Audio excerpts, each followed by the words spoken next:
It had already been raining for hours. Officer Daniels had been driving through the outskirts of town, the kind of place where streetlights were rare and silence stretched for miles. His windshield wipers struggled to keep up. The storm wasn't letting up, and neither was his shift. He sighed and rubbed his tired eyes. That's when something flickered in his headlights just for a second. A tiny, shaking shape near the edge of the road. He hit the brakes. The cruiser came to a stop with a soft screech on the wet asphalt. Daniels leaned forward.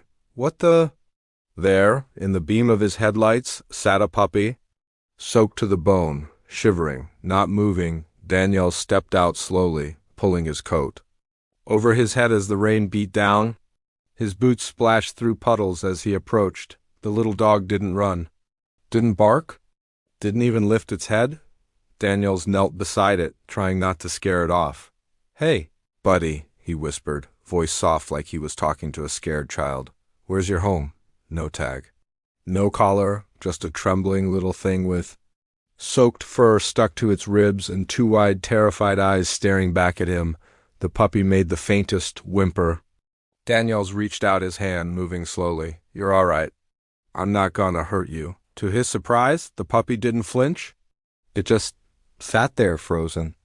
Daniels gently scooped him up, cradling him against his chest. He could feel every bone. The pup was dangerously thin, light as a rag. "God," Daniels muttered, his voice cracking. "What happened to you?"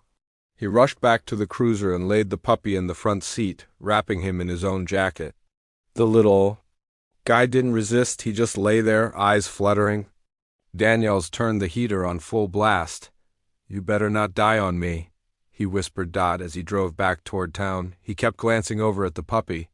Every little twitch of breath gave him hope, but still, something didn't sit right. Daniels didn't usually get emotional.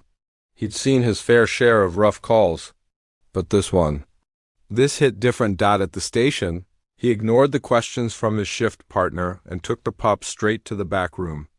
It wasn't fancy, just a storage space with a space heater and a few blankets. Daniels set the pup down gently and dried him off with a towel. "You're safe now," he said. "No more rain, no more cold." The puppy made a tiny sound, something between a sigh and a moan, and curled tighter into the towel. Daniels stayed with him for hours. He didn't even take his boots off, just sat there on the floor, listening to the storm outside and watching this tiny stranger breathe. His partner Maria peeked in once. "Anne, it's just a dog." He didn't look away. "He's not just a dog." That night, Daniels gave him a name. He looked like a shadow, thin, silent and barely there. "Shadow," he whispered. "That's who you are." The next morning, Daniels carried Shadow to his truck. The rain had stopped, but the sky was still heavy with clouds. He drove straight to the vet. The office wasn't even open yet, but he knocked until someone came to the door. "Emergency," he said. "He's not eating, barely moving." The vet, Dr. Avery, was gentle with Shadow. She checked him over, took his temperature, ran a scan. "No chip," she said. "No ID." She paused, gently turning the pup's head. Behind the ear was a thin scar, small, clean, but deep. Daniels frowned. "That from an injury?" Dr. Avery shook her head. "Surgical scar, that's not normal for a stray." Daniels looked down at the little pup curled on the table. "Then someone did this to him." Shadow didn't move. His eyes just watched Daniels like he recognized something in him. Like he was waiting for something. "He's scared, doctor," Avery said. "Traumatized? Could be neglect or worse." Daniels clenched his jaw. What kind of person leaves a puppy like this? "In a storm?" The vet didn't answer. She didn't have to. Daniels took Shadow home with him that night. Made him a bed out of towels and a pillow.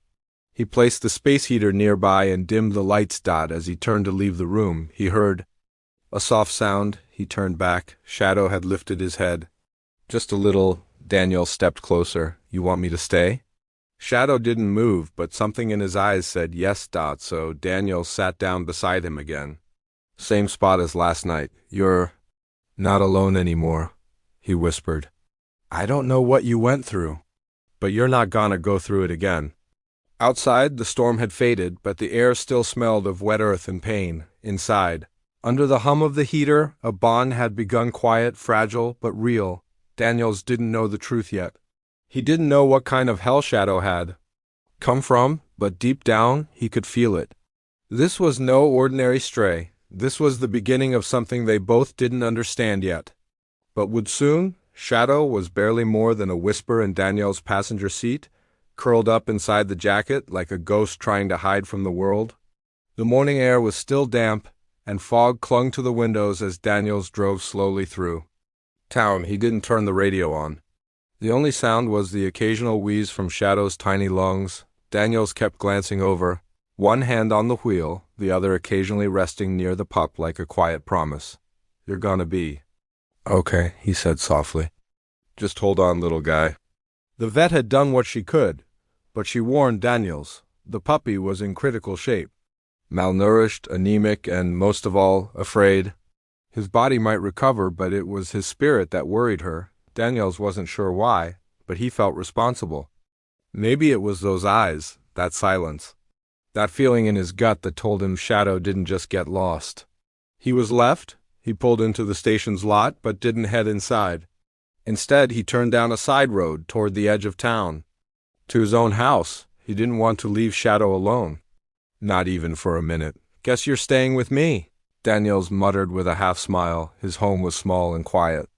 A bachelor's place, no plants, no decorations, just order, simplicity. And now, a wounded pup in need of everything. Daniels laid out towels by the fireplace, placed a water bowl beside it, and gently set Shadow down. The pup blinked slowly, but didn't move. Daniels sat nearby, watching. "I don't know what happened to you, but whatever it was, it ends here." He stood, grabbed a can of chicken from the cupboard, and mashed it into a small bowl. He placed it in front of Shadow. "Go on, eat something." "Nothing." Shadow didn't even sniff it. Daniels crouched down again. "You gotta try, buddy. You gotta fight." But Shadow just lay there, staring into the distance like he was stuck in a memory. Daniels sighed. He reached out and gently touched the pup's paw. "I've seen soldiers come back with that same look," he said quietly. "I know what it means." The silence hung heavy between them. That evening, Daniels lit a fire and sat with a book, though he didn't read a word. Every few minutes he'd glance at Shadow, still curled tight, still unmoving, like he was trying to disappear. As the fire crackled, Daniels spoke again, softer this time. "You know, my brother had a dog when we were kids. Big golden retriever named Max, dumb as a rock but loyal like nothing else." Shadow's ears twitched just a little. Daniels smiled. "Max once chased a raccoon up a tree and waited under it for 6 hours. My brother had to drag him away." A long pause. The fire popped. Daniels kept talking, not for himself, but for the little creature who hadn't made a sound since the vet's office. "You don't have to trust me yet. I get it, but I'm not gonna hurt you. And I won't let anyone else either." Suddenly there was a faint rustle. Daniels turned. Shadow had moved, just slightly. One paw stretched forward toward the water bowl. Daniels watched, frozen. The pup took a slow sip. Daniels didn't say a word. He just smiled, so faint it barely registered. "That's it. Just a little. One step at a time." Later that night, Daniels placed a folded hoodie beside Shadow and laid down nearby on the couch. He didn't care about work. Didn't care that his phone buzzed 3 times with calls from the station. Shadow shifted once, pressing his nose lightly into the HOODIE. It was the first time he'd relaxed, even for a moment, and that's when Daniels knew. This wasn't just a rescue. This was the beginning of something deeper. This puppy hadn't just been abandoned, he had been broken, and now they would try to put the pieces back together. One painful, precious day at a time. The next morning, the air was still damp from the storm.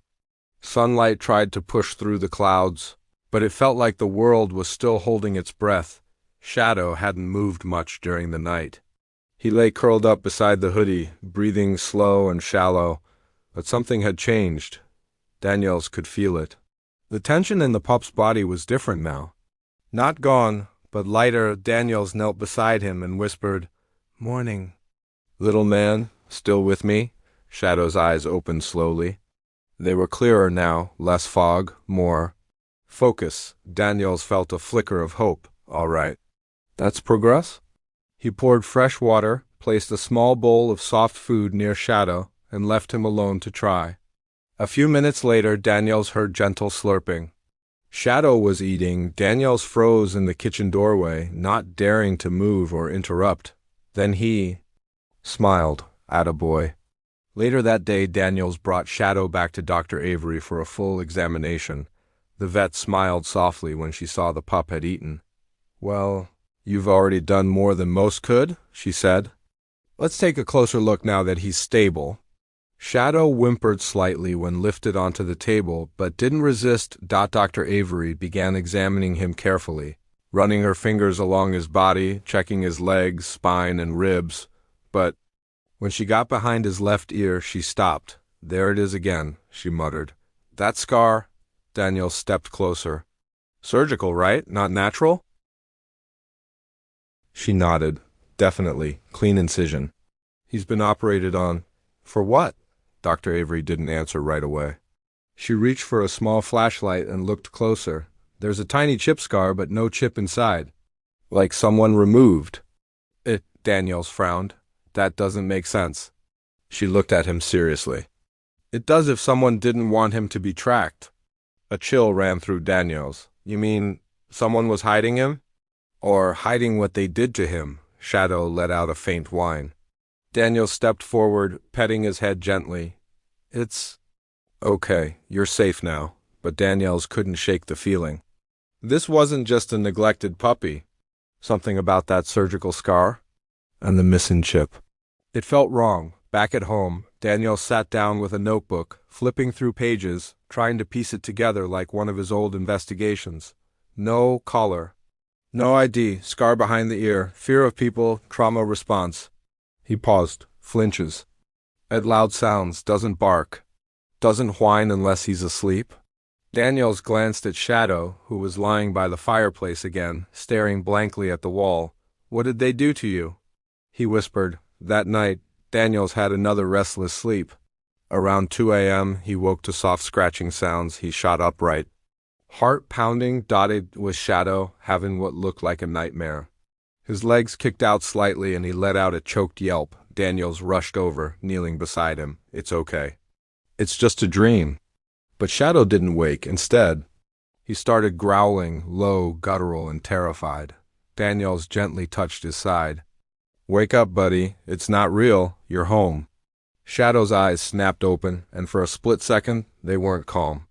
They were wild, terrified, almost feral. Then he saw Daniels, and his body dropped. He curled into himself and began to tremble. Daniels felt something deep in his chest crack. Who hurt you like this? He whispered. The next day, Daniels started making calls to shelters, animal hospitals, even local rescues. He asked about recent break-ins, suspicious people adopting dogs, anything that might explain where Shadow came from. No one had answers, but one woman at a rural shelter mentioned something odd.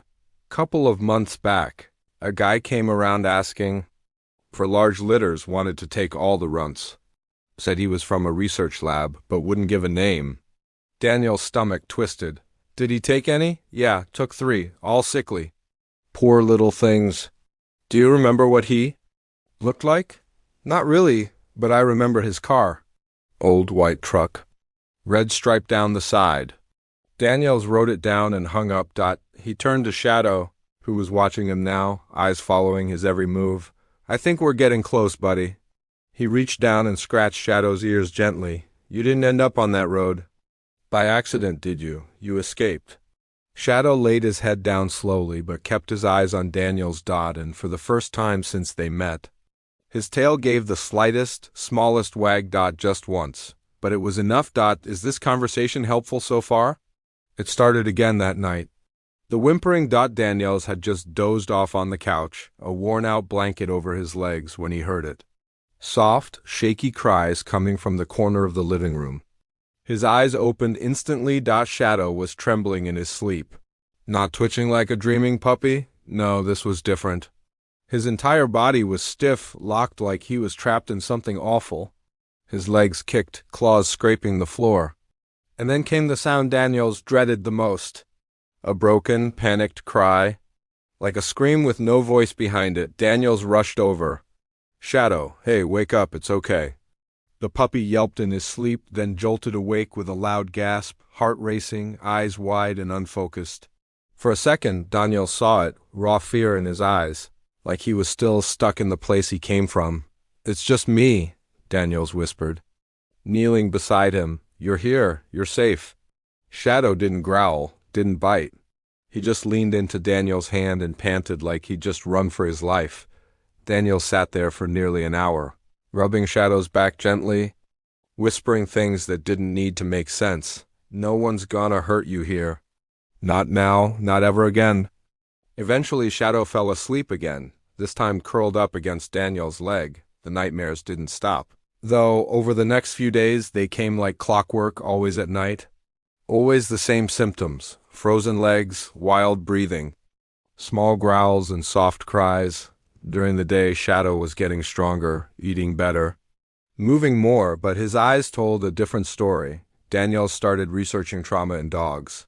He found articles about PTSD and rescues, signs of abuse, signs of experiments, signs of fear. Every symptom matched. One line stood out. Dogs that have been exposed to prolonged stress often display night terrors, triggered by scents, sounds, or even silence. Daniel stared at the screen. Prolonged stress. Someone had put Shadow through something, repeatedly, deliberately, and Shadow hadn't just survived. He'd escaped it. That afternoon, Daniels took Shadow for his first real walk, just down the block. Nothing fancy. The moment they stepped outside, Shadow froze. The wind shifted. A car engine backfired down the road. Shadow ducked low, tail between. His legs, his entire body trembling. Daniels knelt beside him.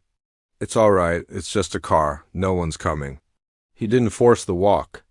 He just sat on the curb beside Shadow, letting the pup listen to the world without pressure. After 10 minutes, Shadow took a step forward. Then another. And finally a third.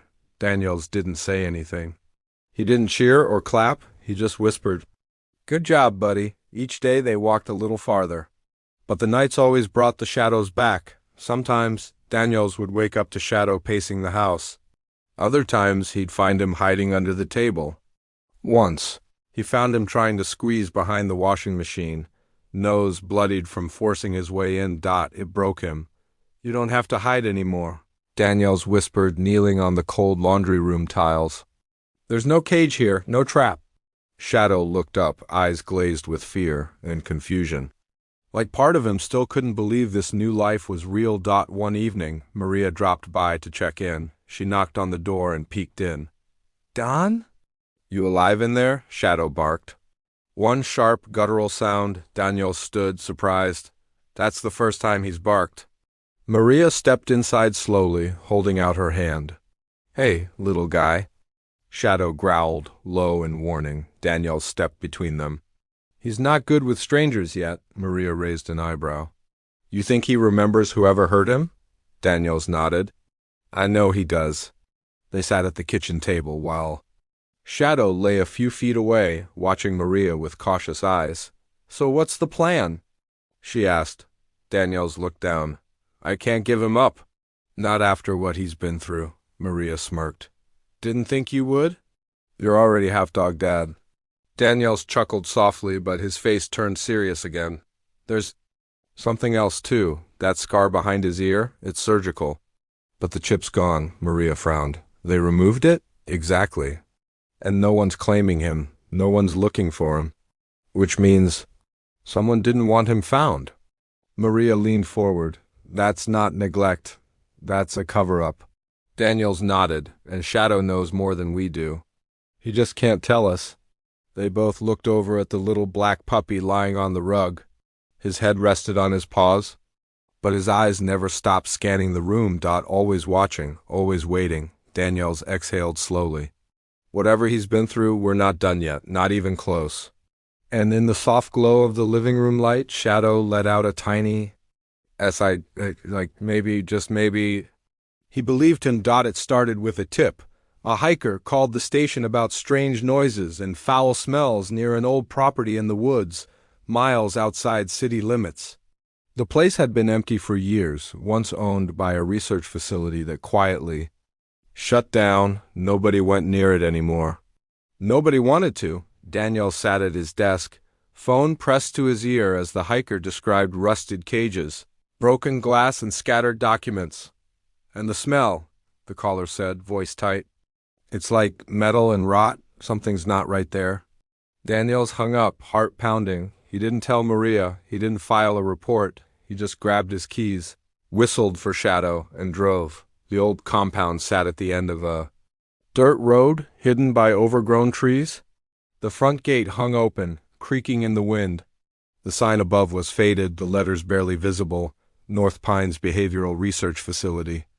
Daniels pulled the cruiser over and stepped out. Shadow stayed close to his leg, ears back, tail low. You recognize this place? Daniels asked, kneeling beside him. Shadow didn't move. But his eyes, they locked onto the main building. Like he'd seen it in a nightmare. Daniels took that as a yes. Inside, the place was a shell. Broken desks, rusted tools, faded medical charts scattered across the floor. Everything smelled like mold and old blood, and then the cages, they were in the back room, stacked 3 high. Empty now, but the marks were still there, claw scratches. Along the metal, patches of dried hair caught in the corners, and water bowls that hadn't seen use in years. Daniels walked slowly, his boots crunching on broken tile. Shadow froze at the doorway. His whole body trembled. And then he let out a sound Daniels hadn't heard before, a low, painful whine that rose into a sharp yelp. Daniels turned quickly. Shadow. The pup backed away, eyes locked on one of the cages near the wall, a small one, rusted shut. With something carved into the floor, Daniels stepped closer, crouched down, and wiped away the dust. A number, 016. Bede's breath caught. That was the same number the vet mentioned when she found the scar, like a test subject ID. Jesus, he whispered. He looked up. The cage had claw marks deep into the metal floor, like something had fought with everything it had to get out. Daniels turned to Shadow. Was this you? Shadow didn't move. Didn't bark. Just stood frozen, trembling. Daniels stood and walked through the room slowly. On a table near the back, he found a file cabinet.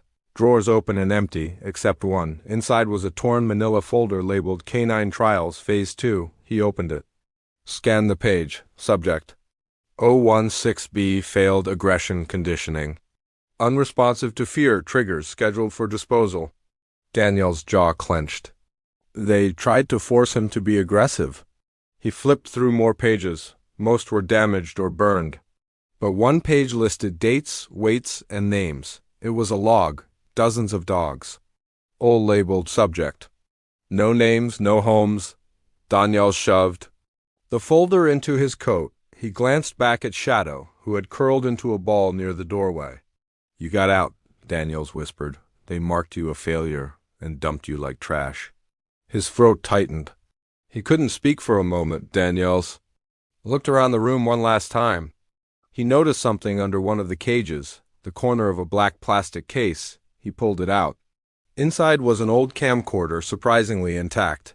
The battery was long dead, but the memory card was still inside. He didn't know what it would show, but something in his gut told him. This was bigger than neglect. This was organized. Controlled dot, deliberate dot. He picked Shadow up and carried him out, whispering, "You'll never step foot in that place again." Back in the truck, Daniels placed the camcorder in the passenger seat and held Shadow close as they drove away. His mind raced. How many dogs had been through that place? How many didn't make it out? And how had Shadow, sweet, silent, broken, Shadow managed to escape? As the compound disappeared in the rearview mirror, Daniels made a promise. Whoever did this will never do it again, and he'd make sure Shadow's pain meant something. Daniels didn't sleep that night. He sat at his kitchen table, camcorder cracked open beside his laptop, memory card in hand. Shadow lay curled near his feet, his breathing shallow but steady. Every so often he'd twitch, Not from dreams this time, but exhaustion. Pure, aching exhaustion. Daniels plugged the memory card into the laptop. At first, just static filled. Thumbnails. Then, one video loaded, lab footage, session 7. He clicked it. The screen filled with shaky camera footage of a dimly lit room. Wire cages lined the walls. Puppies inside, all sizes. All silent. A man's voice, cold and casual, spoke off camera. Subject 016B continues to resist basic triggers. Attempting audio strobe combo tonight. The camera panned to a small black puppy in a cage labeled 016B. Daniel froze. It was Shadow, but younger, smaller, skin clinging to bone. Eyes wide, but lifeless, the footage continued. A loud siren blasted through the speakers. Flashing lights filled the room. Shadow flinched but didn't react violently. He just cowered deeper into the corner. The voice came again. Annoyed this time, nothing, no bark, no bite, no response. It's defective. Daniel's fist clenched. The video cut to another scene. A different room, a table. The same man held a syringe in his hand, shaking his head. Aggression protocol failed. Releasing subject to disposal list. The date stamp on the corner read, 2 weeks ago. 2 weeks. Daniel sat back, breath caught in his throat. That meant Shadow was scheduled for death, not adopted, not rescued. Just thrown away, but somehow he escaped, or maybe someone let him go? Daniels clicked through more files. Most were corrupted. But one folder caught his eye. Internal, Bowers Lab, confidential backups. He opened it. Dozens of documents, charts, names, transactions. The lab had been shut down 5 years ago after multiple violations. But according to the files, a man named Howard Bowers had quietly restarted operations in secret, deep in rural areas. Away from city inspections, he wasn't just collecting strays, he was buying them. Some files even listed shelters by name, with cash payouts marked for surplus animals. Daniels pushed away from the table, shaking. God, they were selling them off like garbage. He stared down at Shadow, who was now curled into a tight little ball under the table, tail wrapped around his body like a shield. Daniels whispered, You weren't broken. You were too gentle for them. And that's why they tossed him aside. He opened one more file. Subject 016B notes. It read, No useful reactions. Continues to shut down during stimulus, non-combative, submissive to handlers, unable to be weaponized. Recommend early disposal. Daniel slammed the laptop shut. He couldn't read anymore. He reached under the table and lifted Shadow into his lap.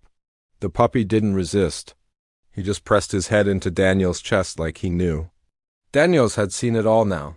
The next morning, Daniels returned to the station. He brought the flash drive, the printed files, and a copy of the video. He showed Maria everything. By the time it ended, her face was pale. Oh my God, she whispered. Don, this is a crime ring. Daniels nodded, and I think they're still active. This wasn't some old lab. That footage? 2 weeks old? Maria stood up. We have to report this, state level, maybe even federal. Daniels hesitated. Not yet, Maria turned. What? Why not? Because if they know we're onto them, they'll vanish. We don't know how many locations they have, how many animals. We need to track the money, the vehicles, the people. Maria looked at him for a long moment, then nodded. Okay, we play it smart. That afternoon, Daniels and Maria reviewed every shelter report from the last 3 months, looking for inconsistencies, unusual visits, or missing dogs not properly logged. And then it popped up. White truck with a red stripe on the passenger door. The exact same truck the rural shelter lady described was spotted on a gas station. Camera 5 days before Daniels found Shadow. The plates were covered in tape, but the make and model were clear. Daniels traced the vehicle through traffic cams and managed to pull a partial plate G2R79. That was enough. He ran it through the system and got a hit. Registered to Howard Bowers. Daniels leaned back in his chair. Heart pounding. That's our guy? Maria looked over his shoulder. So what now? Daniels turned to her. His voice was steady, but his eyes burned. Now, we hunt him down. That night, back home, Daniels fed Shadow a small meal, then laid beside him on the living room floor. The fireplace flickered quietly. Rain began tapping against the windows again. Daniels whispered into the dark, "We're gonna end this, buddy. For you. For all of them." Shadow looked up, blinked once, and, for the first time, he let out a single, soft bark. The next few days were harder than Daniels expected after the footage. After the files, after learning what Shadow had been through, he'd hoped maybe the worst was over. But trauma doesn't disappear with the truth. It lingers. Shadow had changed. He was eating better, sleeping more, even wagging his tail sometimes. But something was still broken underneath it all, especially around strangers. The moment anyone else entered the house, Shadow became a different dog. The growl started low. A warning rumble from his throat. His body stiffened. His eyes narrowed. He'd back into a corner, never attacking, but always ready to. Maria noticed it first. She walked into Daniel's living room with a box of case files under her arm. "Hey, pup," she said gently. Shadow stood behind the couch, unmoving. His ears were back, his teeth barely visible. Maria paused. "He still doesn't like me." Daniels gave a sad shrug. "It's not personal, it's everyone. You're not me." Maria put the box down. "You're the only one he trusts?" Daniels nodded. "Barely." She sat on the armrest. "Don, you know what this means, right? If we actually catch Bowers, if this becomes a real case, Shadow's gonna be evidence. They'll want to examine him. Probably take him." Daniel's stomach turned. "They'll have to go through me." Maria sighed. "I get it. But we have to be ready." Shadow moved from behind the couch, sitting near Daniel's feet like he'd heard every word. Daniels reached down and rubbed his head. "He's not a witness. He's a victim." That evening, Daniels tried something different. He took Shadow to the local park late at night when it was empty. He wanted Shadow to feel something normal again. Smell the grass. Hear the wind. Through the trees. At first, Shadow froze. The wind rattled a swing set in the distance. He crouched low, tail tucked. Daniels knelt beside him. "It's just a swing, see?" He gave the leash a soft tug. "Come on, bud. Just for a walk." Step by step, Shadow began to move, slowly, cautiously. Daniels led him through the walking path, letting him sniff bush and trees. For a brief moment, Shadow lifted his head and closed his eyes as the wind passed by. Daniels smiled. "Feels good, doesn't it?" But it didn't last. As they passed the playground, two teenagers came jogging through the gate, laughing loudly. One of them wore a black hoodie, the same color the man wore who had come to Daniel's door that night. Shadow snapped, not in violence but fear. He let out a sharp bark and tried to bolt. The leash went taut. He jerked back and yelped in panic, trying to scramble away. Daniels dropped to his knees. "Hey, it's okay. It's okay." But Shadow wasn't listening. He was somewhere else. Somewhere back. Took minutes to calm him down. Daniels held him, whispering, waiting for the tremble in his muscles to fade. When they got back in the truck, Daniels didn't say a word. He just looked at Shadow, curled in the passenger seat, his body tight, head buried in his paws. Back home, Shadow refused to eat. Daniels sat beside him on the floor again. "You don't trust the world," he said quietly. "And I can't blame you." He leaned back against the wall, staring at the ceiling. "I don't think I trust it either." Silence stretched between them. Then Daniels looked down. "But you trusted me." Shadow peeked up through tired eyes. Daniels smiled, just barely. "And that means everything." Trust wasn't easy, but it was starting. And that, in itself, was a kind of miracle. The breakthrough came on a rainy Wednesday afternoon. Daniels was reviewing traffic cam footage from surrounding counties, cross-referencing plate numbers with the partial match from Bauer's truck. He'd been staring at the screen for hours when something caught his eye. Not a truck this time, but a van, a white cargo van. No windows. Faded lettering on the side. Pine Creek Maintenance, except Pine Creek had gone out of business. Over a year ago, Daniels leaned closer. He hit pause.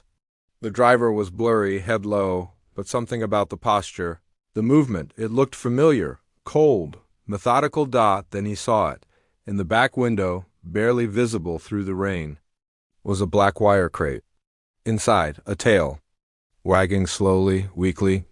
Got you, he whispered. He checked the timestamp and location. Rural highway heading west. Just 2 miles from the abandoned compound he and Shadow had visited days earlier. This van wasn't transporting tools. It was moving dogs. Daniels picked up the phone and called Maria. I need you to do a quick trace for me. Look into any recent utility work orders filed under Pine Creek in the past 2 months. Maria sounded confused. They've been defunct. 2024, exactly. So if someone's using their name, it's a front. An hour later, she called back. You're right. 3 work orders logged in the last 10 days, all rural, all around old warehouses or farmland. Daniels grabbed his coat. Send me the addresses. I'm going hunting. Shadow stood at the door already, leash in his mouth. Daniels gave him a half smile. You always know, don't you? They drove in silence. The first 2 sites were abandoned, boarded up and empty. But the third was different. It was an old greenhouse on a private farm lot, surrounded by a rusted wire fence. The gate was unlocked, no signs, no animals. No van. But something didn't sit right. Daniels stepped out of the truck. Shadow stayed close. He walked around the back of the building, careful not to make noise. Then he saw it, tire tracks in the mud, leading around the greenhouse to a shed half hidden by trees. Inside the shed, crates, blankets, dog food, and one broken cage with dried blood on the floor. Daniels felt sick. He snapped photos, logged the GPS coordinates, took everything in, then he froze. There was a small wooden box in the corner, half covered by a tarp. He lifted the lid. Inside, collars, dozens of them. Each one had a faded tag, names scratched off, bite marks on the leather. Daniel stared, his hands shaking. This wasn't a random site. This was part of an operation. A place where dogs were cycled through, tested, broken. Shadow stepped forward and sniffed the box. Then he growled. Daniels looked down. You remember this place, don't you? Shadow growled louder, ears pinned back, his entire body rigid. Daniels didn't stop him. He let him growl. Let him remember. Because it meant one thing. They were on the right trail that night. Daniels uploaded the photos and sent them to Maria. She called 10 minutes later. You know what this is, Dan? Yeah, he said, eyes fixed on Shadow sleeping near the fireplace. It's a network. Maria's voice dropped. Then we're not just looking for Bowers. We're looking for whoever's funding him. Daniels rubbed his face, the weight of it all settling on his shoulders. We have to move fast. Shadow's not the only one. There are more. And out there, somewhere, that white van would show up again. Next time, Daniel swore he'd be ready. And next time, he wouldn't just be bringing a camera. The next morning brought something unexpected. Daniels was at his desk reviewing more files when Maria rushed in holding a crumpled paper in her hand. You're not gonna believe this, she said, dropping it in front of him. Someone filed a missing pet report. For a black puppy, no chip, no collar, matches Shadow's description.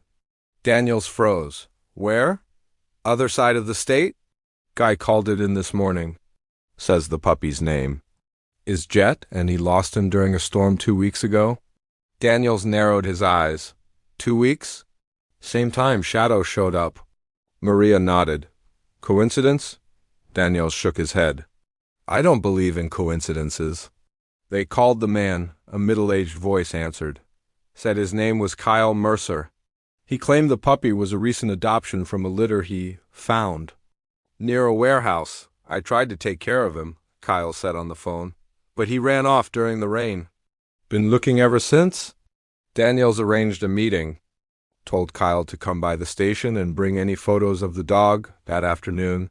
Kyle walked in, clean-cut, calm, too calm. He held a printed photo, a grainy picture of a black puppy.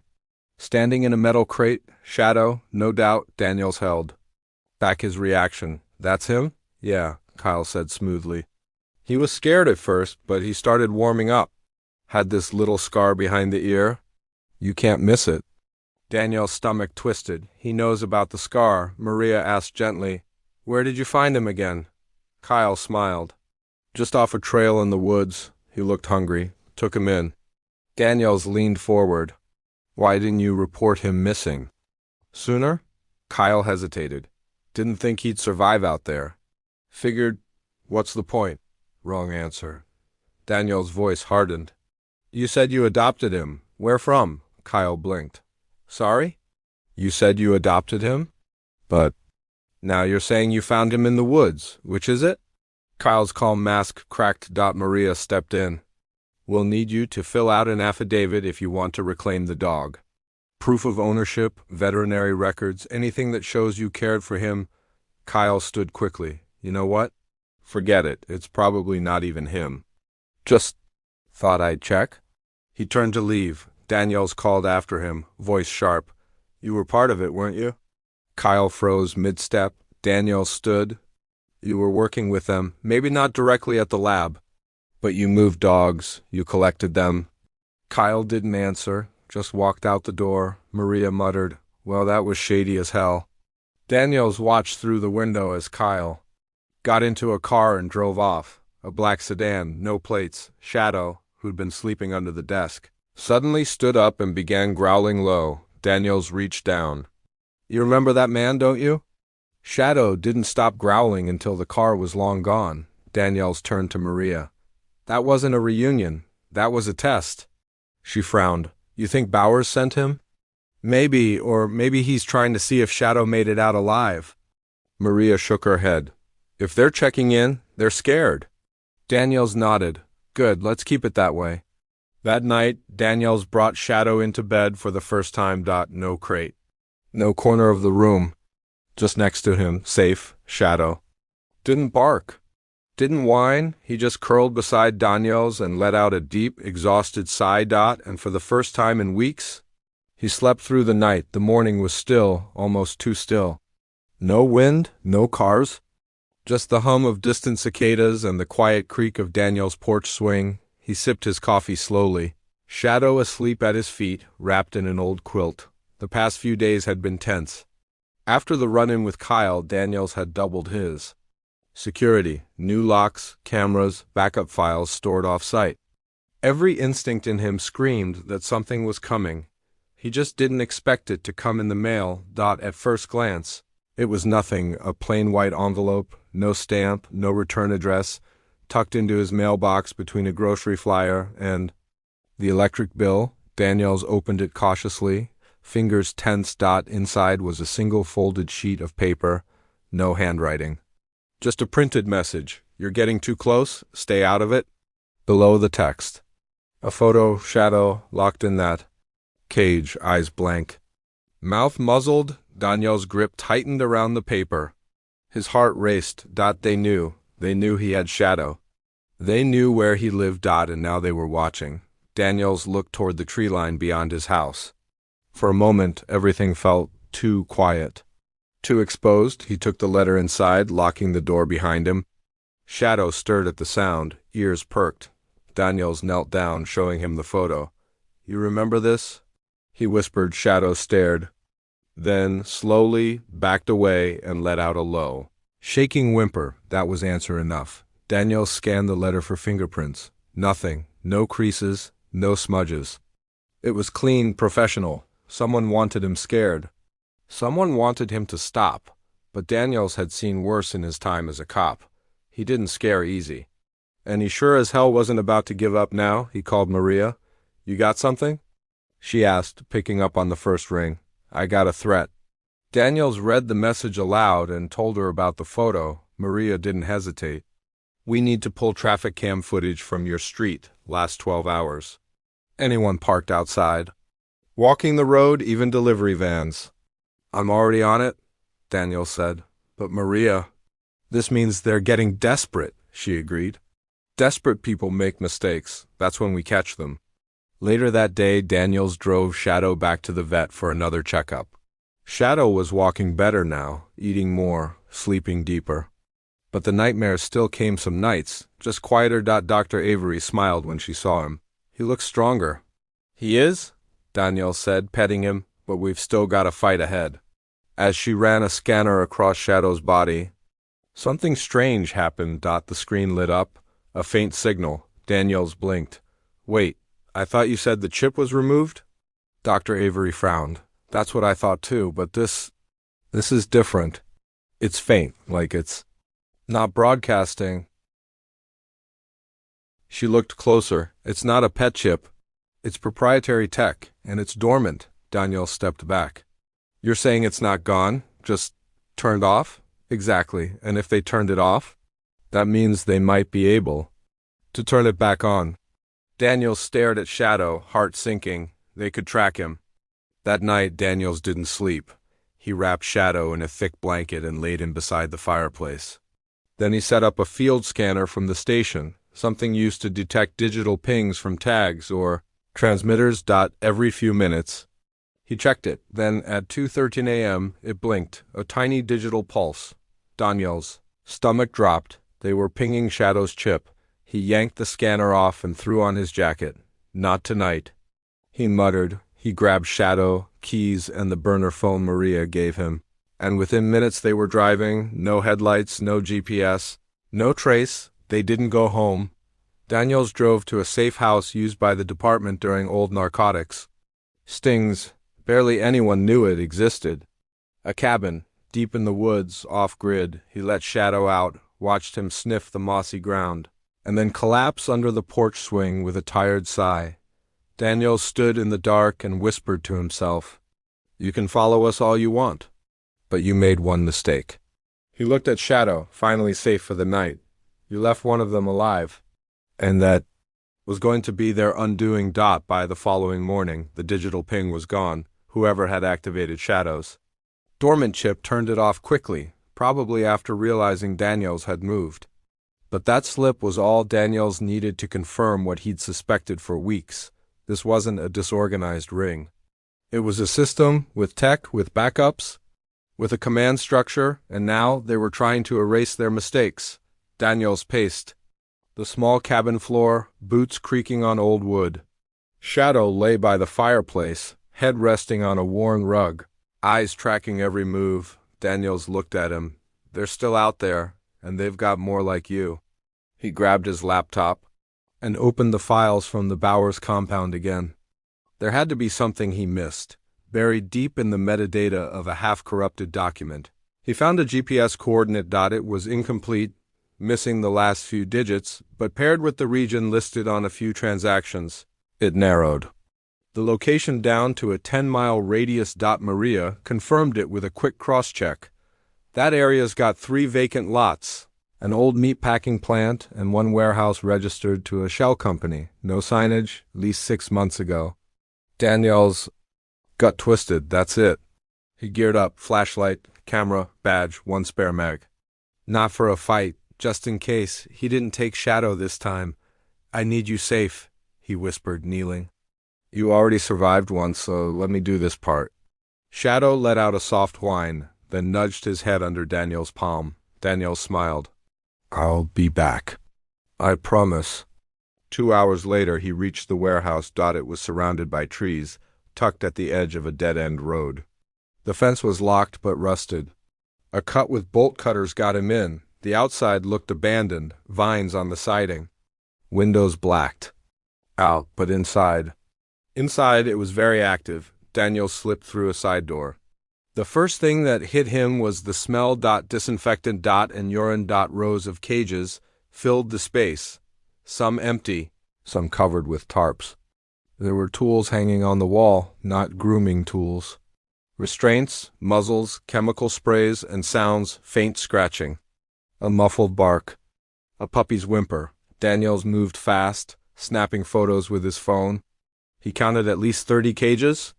In one, a trembling golden retriever puppy. In another, a husky with a swollen eye. None had tags. None had names. Then he heard voices. 2 men, arguing in the back office. We should shut it all down. They're sniffing too close. We don't stop unless he says stop. Bowers is gonna get us caught. Daniels quickly recorded the audio. Ducking behind a rack of cages, he peered through a cracked office door. Kyle. the man who had come to claim Shadow, and across from him, Howard Bowers, gray hair, thick glasses, a face cold and emotionless. Daniels pressed closer. Bowers growled. Shadow wasn't supposed to survive. That mutt was a failed trial. Kyle spat. Well, he did survive, and now some washed-up cop is crawling through our records. Bowers lit a cigarette. Then we erase everything, dogs, files, and that cop if he keeps poking.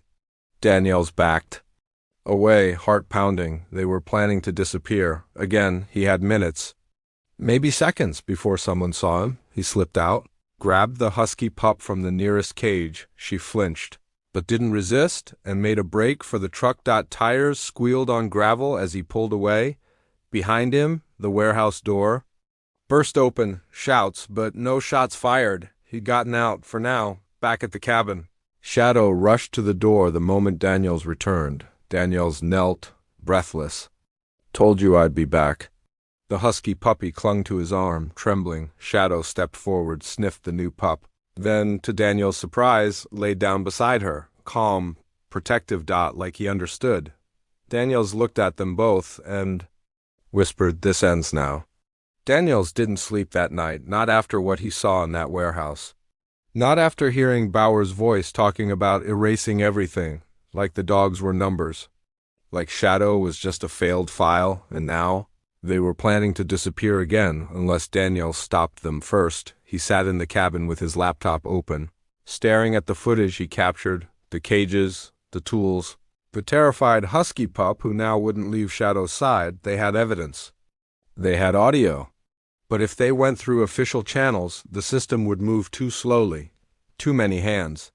Too much red tape, and these people? They were ghosts. So Daniels made a choice. He was going public. He called Maria first thing. I'm going to release the video. Maria's voice was tight. You sure you want to do that? They're going dark, Maria. If we wait for the system, they'll torch everything. But if the country sees what they're doing, they won't be able to hide. She hesitated. You could lose your badge over this?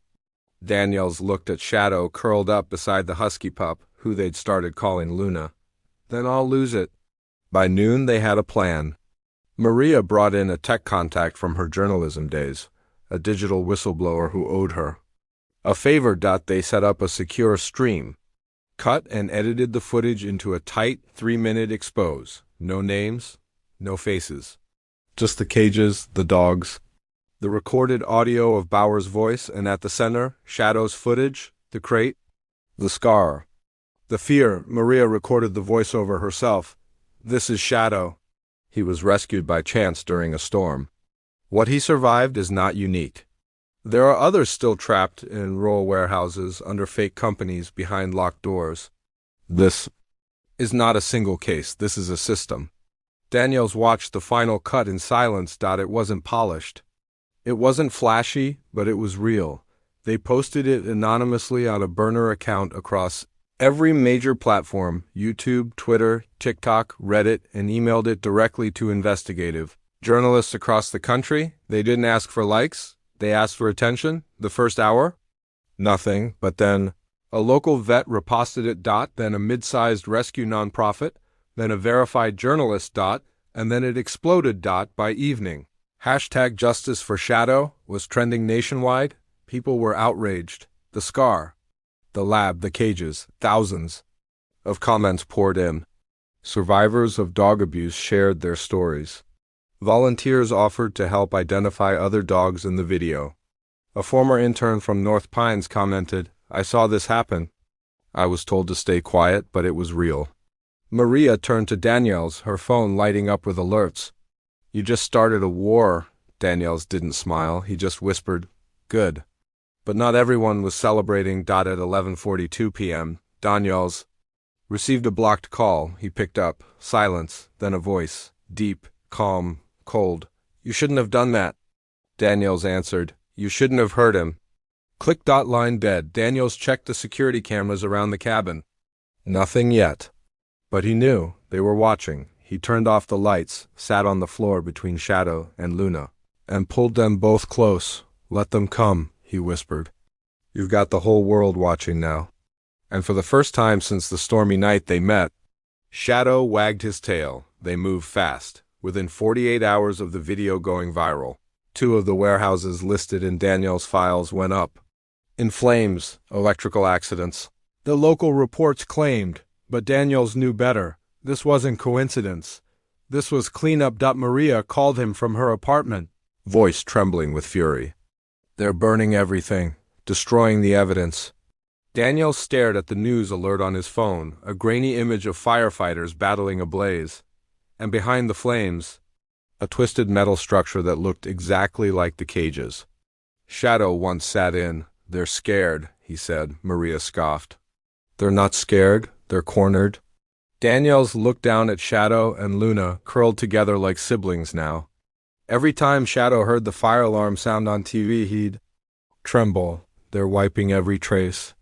If they destroy those locations, the dogs, the records. His throat tightened. We'll lose them all. Maria was silent for a second. There's one site left, Don. The one outside Haven Creek. It wasn't listed in the video. It's still off-grid? Daniel stood. We go tonight. No backup? Maria asked. Just you, me, and the truth. They met outside town under a dying moon. Daniels brought his camera. Maria brought printed copies of every document they had. Logs, photos, audio transcripts. The Haven Creek property was different. It looked lived in, guarded. A red pickup sat outside. Lights were on in the building. They crouched near the fence, peeking through the brush. Danielle scanned the perimeter with binoculars and then movement. 2 men unloading something from the truck bed. A crate. It wind. A dog. Daniel's chest tightened. They're still bringing in new ones. Maria's hand shook as she whispered, We have to go in. They slipped through a hole in the fence, careful to stay low.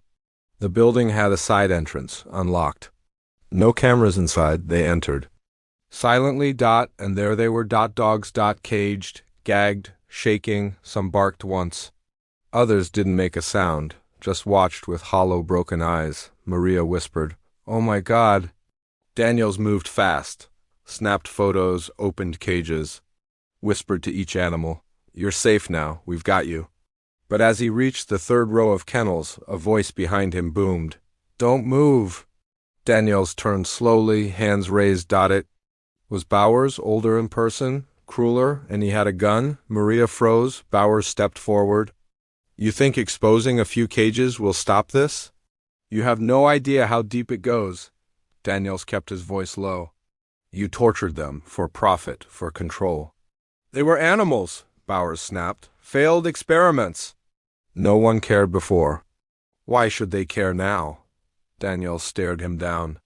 Because one of them survived, and because he's not just an experiment. He's family now. Behind them, the dogs began to stir, something raw and instinctual filling the room. The sound of hope. Bowers raised the gun higher.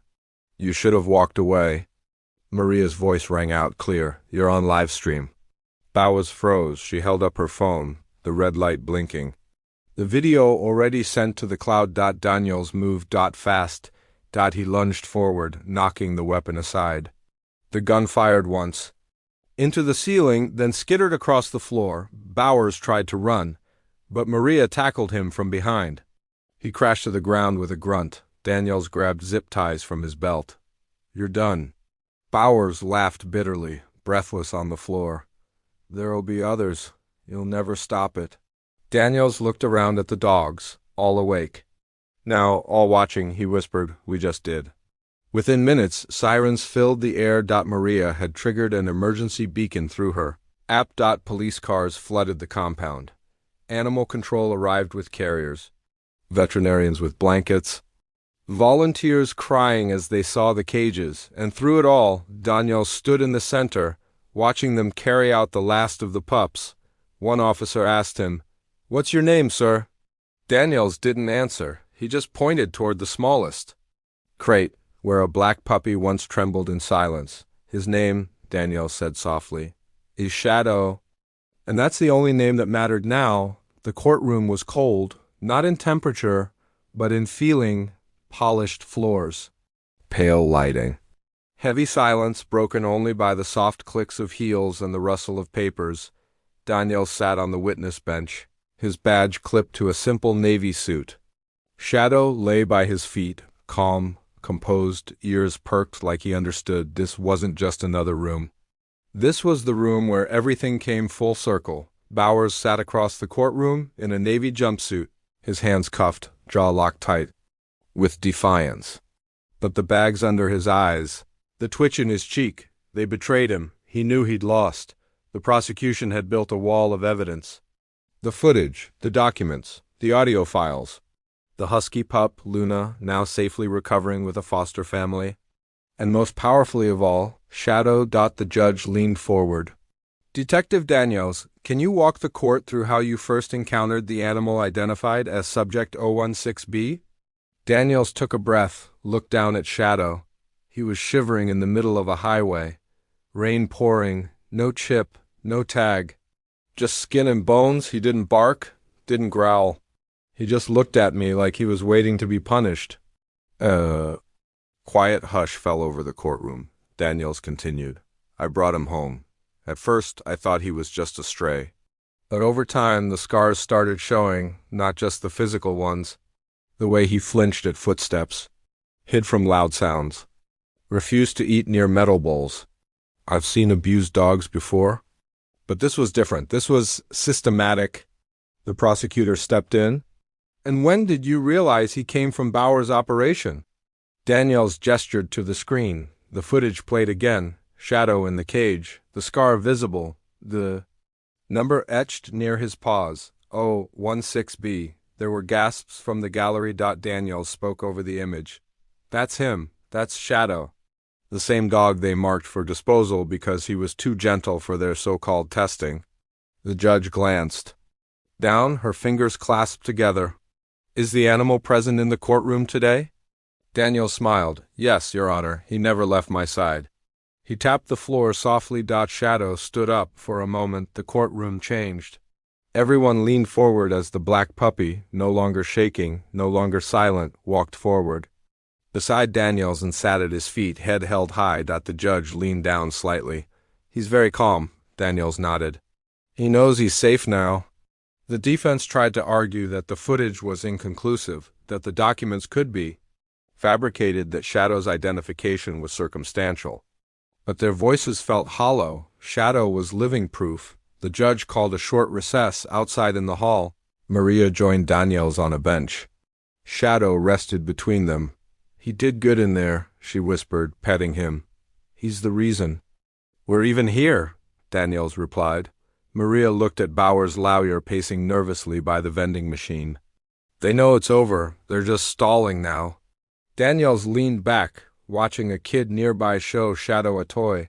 He never barked for weeks, never made a sound. But now, if I leave the room too long, he barks once, not out of fear. Just to remind me he's still there.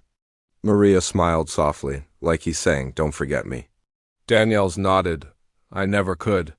Back in court, the final testimonies rolled in. A former vet who worked at one of the clinics used by Bauer's network. A delivery driver who once transported unmarked crates. A whistleblower who finally admitted that North Pines was never shut down. It was relocated. And finally, Daniels again. The prosecutor asked, Why did you keep him, detective? Why not just turn him over as evidence? Daniels looked at Shadow. Because he wasn't evidence, he was a survivor. He deserved better. Then Daniels paused, and because after everything he'd been through, he still trusted me. The courtroom fell silent. Even Bowers, stone-faced for days, finally looked away. The verdict was handed down an hour later, guilty, on all counts. Animal cruelty, illegal testing, conspiracy to traffic animals across state lines. Destruction of evidence, racketeering. They cuffed Bowers for the last time. Shadow didn't growl. He just stood up. Watched. Then turned away, because this time, justice had already been served. It started with one post, a local shelter in Haven. Creek put up a photo of Shadow beside Luna, curled up together under a blanket, safe and sleeping. The caption read, Meet Shadow and Luna, survivors of a tragedy, symbols of hope. Because of them, 43 dogs were rescued. The system failed them once, but not anymore. That post was shared 12,000 times in 48 hours. The next week, 2 more shelters posted about newly rescued dogs. Then 5, then 10, dozens of survivors, pulled from warehouses, road crates, or surrendered by panicked handlers after the crackdown. It became a movement. Daniel stood outside Haven Creek Animal Rescue as a line of families stretched down the block, people holding umbrellas, children holding signs that said, "Adopt, don't forget." Inside, volunteers bustled, bathing dogs, prepping meals, reviewing paperwork, and at the heart of it all, Shadow. He didn't live at the shelter. Daniels made sure of that, but he visited daily now. Not just as a symbol. As a greeter, he'd walk up to the shy pups, sit beside the nervous ones. Let them sniff him. Let them feel what safe looked like. One day, a small brown mutt named Jessie wouldn't stop crying in her crate. No one could calm her. Shadow walked over, lay down quietly outside the bars. Within minutes, Jessie stopped crying. By the hour's end, she was licking his face. Dr. Avery, who'd been volunteering part-time, approached Daniels. "You've got a therapy dog on your hands." Daniels smiled. "He's already been through enough. He wants to help," she said softly. "He's not just healing, he's helping others do the same." News vans started arriving again. Not for scandal this time, but for stories. Shadow's story was picked up by national outlets. A children's book was written about him within a month. A documentary team reached out, but Daniels only agreed to one interview, sitting on a bench. With Shadow's head in his lap, he told the reporter, "He's not a symbol of abuse. He's a symbol of what comes after, of choosing to trust again, of choosing to love again." The reporter wiped tears. Shadow wagged his tail. Luna was adopted by a family with 3 kids. They sent Daniels letters every week, drawings, updates, photos of Luna wearing pink bows and sleeping in the youngest girl's bed. Each letter made Shadow wag like he knew. One morning, Daniels was stopped outside the shelter by a man holding his son's hand. "You're the one who saved Shadow, right?" Daniels nodded slowly. "My kid couldn't sleep after seeing the video," the man continued. "He cried for days. But when he saw that Shadow was okay, he said, 'Good still wins.'" Daniels looked down at Shadow, who tilted his head like he understood. "Yeah," Daniels said, "good still wins." By the end of the month, the shelter had adopted out 38 of the rescued dogs, but they kept one cage empty. A small plaque sat above it, in honor of Shadow, the one who survived. Daniels visited that cage once a week, not because Shadow needed a reminder, but because he did.